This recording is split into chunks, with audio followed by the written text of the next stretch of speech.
As much as racism bleeds America, we need to understand that classism is the real issue. Many of us are in the same boat, and it's sinking.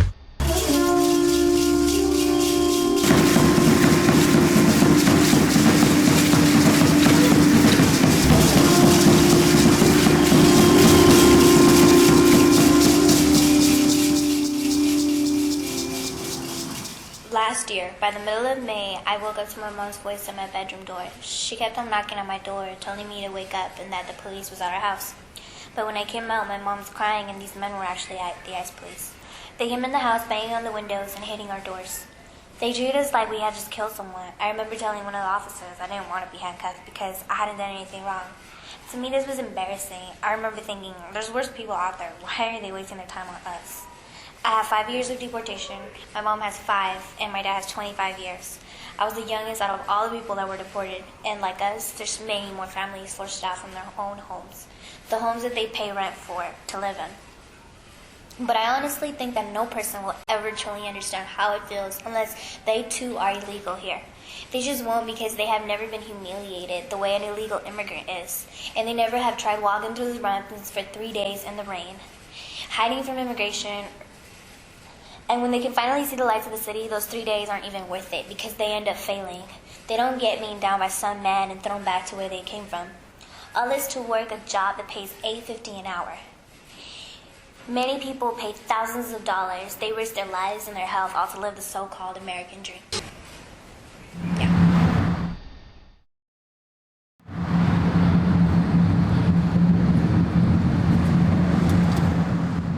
The white people migrated over here, and ever since 1491, they're still coming over here. So I don't see why they want to make laws for anybody else coming over here, especially the brown people or the native people, the indigenous people that are already here on this side of the world. As far as the borders and boundaries go, to us native people, those are just imaginary lines put up there on Mother Earth. And as far as territorial rights were concerned, that depend on the people and their respect for each other. We live over there, we live over here, we trade what we need. That's how we got along, to the trades of and goods with each other. And now they got these immigration laws to keep our brothers and sisters out of their own land. And as far as immigration, well, just another adjective, divide and conquer people. Just another word to divide and conquer people, immigration. It's very negative. We should be helping people. The way us native people help the white people. The white people should be helping our brothers like that. Come on in, yeah, we got a place here next door, sure. Right here, you can live here, grow up. Opportunities, freedom, all have good words. That's what this country's about. That's what the whole world should understand, is help one another, help one another. So we all belong, we all become one, all together. And make this good, make this world good the way it's supposed to be. Have good things between each other, and not hatred, none of this silly crap. That's my opinion of immigration. That's the way I see it. I hope, brother. I hope.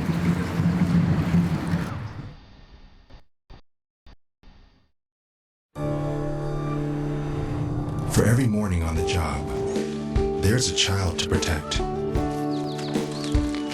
For every mission, a family. Every day, we defend our freedom, our liberty, and our way of life. Our calling is to protect the people of our country, and this to us hits very, very close to home. To learn more, go to borderpatrol.gov.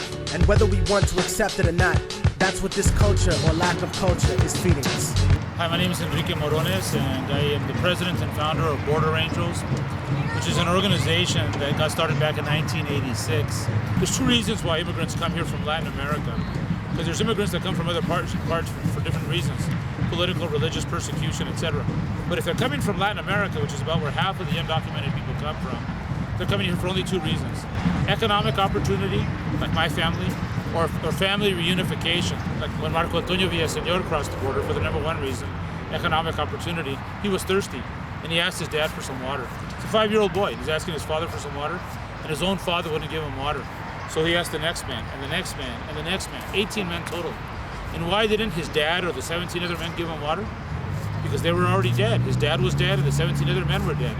Marco Antonio Villaseñor died shortly thereafter. These people die because they don't have enough water. There's not enough water to take when you're going through the desert. It's very dangerous. Don't cross through the desert. And Lucrecia Dominguez, she came because her husband already lived in the United States. And when she crossed the border, the smuggler told her not to bring her kids with her, and she brought 2 of her children. Jesus, a 15-year-old boy, and Nora, a 7-year-old girl. And the smuggler didn't want her to bring them because they would slow her down. Well, she brought them anyways, and they did slow her down.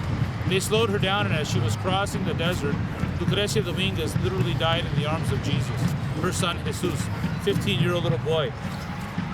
She died, they laid her down in the desert. The 2 little kids went wandering through the desert, and the Border Patrol found them and sent them back to Mexico, Zacatecas. So their grandfather said, I want my daughter buried in Mexico. So he went to look for her, and he found the bodies of several women before finding the body of Lucrecia Dominguez. So if Cesario can find all these bodies, how many bodies are out there? We think it's close to 10,000 bodies. 10,000 people that have died crossing because of Operation Gatekeeper. 10,000 people too many. Any final words? If you want to join our cause, we'd love to have you join us. We're an all-volunteer group.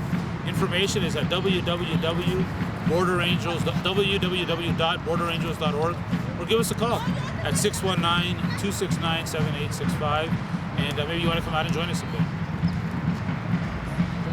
Thank you. That's it. You cannot change the past, but you can make the future. The ones that were attacked, when we went up to unfurl a banner that said, "Say no to racism," and it was our right and our duty and our obligation to stand up on the stage and say, this man is a murderer, this man is a racist, and we do not support him. And what then happened when people went up on the stage? When we went up on the stage, we were attacked by the Minutemen, as is evident in the Univision coverage. And then it showed who really were the people who were attacked and who were the aggressors in the situation. I've never murdered anybody. I've never engaged in violence. I've never encouraged any violence or racism, nor has anyone in the Minuteman Project. This was a covert, a concerted, premeditated effort by people like Ms. Garcia to stifle the First Amendment. What about your ties to the National Alliance? That's it. It's a known fact. This group recruits people from the National Alliance, one of the biggest neo-Nazi organizations in this country. He's a coward. He's very tough when he has a shotgun and he's in the middle of a desert intimidating defenseless immigrant families, but when it comes to being challenged by peaceful protesters and by people who understand this man and this organization for what they are, he runs away. The Minutemen are really a movement that got started in April of 2005. They were going to have 1,000 Minutemen originally. They never were 1,000. They were approximately 100 when they first started in Arizona, and now they're even less. So they're really not much of they made a lot of noise. Their bark is louder than their bite. The only thing they've proven is that racism is alive and well in the United States. Nobody takes them seriously. And as you can see, a small group has pretty much disappeared. We chased them away from the border. Now they have to sue just to be able to clean up freeways.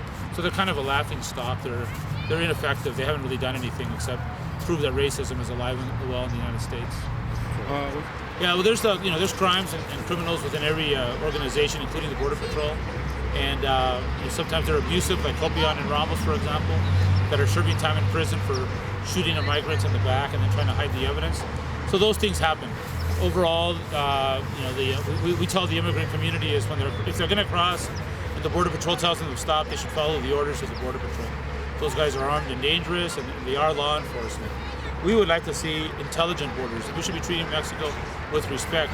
We should be building bridges of communication and not triple fences of separation like we have now. Poverty has nothing to do with our people. It's not in our culture to be poor. That's only been the last 500 years of our history. Look at the last 2,000 years of our existence and what we brought to the world in terms of science, mathematics, agriculture and forms of government. Seramos libres pronto. ¡Viva la revolución! ¡Viva la revolución!